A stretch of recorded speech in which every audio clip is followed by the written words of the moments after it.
शुक्रवार दिनांक 8 मे 2026 रोजी ज्वारी खरेदीत तांत्रिक खोड्या. संग्रामपूरचे शेतकरी आक्रमण, स्वराज्य पक्षाचा आंदोलनाचा इशारा.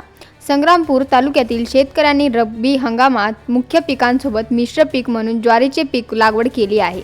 मात्र 7/12 उतार्यावर मिश्र पीक म्हणून नोंदणी असलेल्या ज्वारीचा नाफेड NAFED पोर्टलवर नोंदणी होत नसल्याने शेतकरी हलावतीत झाले आहेत. प्रशासनाचा या तांत्रिक घोटाळ्यामुळे संताप व्यक्त होत असून स्वराज्य पक्षाचे थेट तहसीलदारांना निवेदन देऊन आंदोलनाचा इशारा दिला आहे. शासनाच्या नियमानुसार अनेक शेतकऱ्यांनी ई-पीक पाहणी केली आहे. मात्र नाफेड केंद्रावर नोंदणी करताना पोर्टलवर तांत्रिक अडचणी येत आहेत. यामुळे हक्काचा शेतीमाल शासकीय आधारभूत किमतीने विकण्यापासून शेतकरी वंचित राहत आहेत.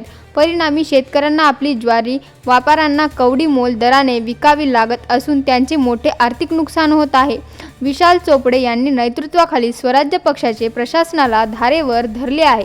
जर तात्काळ पोर्टलवरील तांत्रिक अडचणी दूर करून मिश्र पिकातील ज्वारीची नोंदणी सुरू झाली नाही तर सर्व पीडित शेतकऱ्यांना सोबत घेऊन तहसील कार्यालयावर तीव्र आंदोलन छेडण्यात येईल, असा इशारा निवेदनाद्वारे देण्यात आला आहे. यावेळी स्वराज्य पक्षाचे विशाल राजकुमार चोपडे, गौरव जळमकार, ओम बहारकर यांच्यासह अनेक कार्यकर्त्यांच्या स्वाक्षऱ्या आहेत.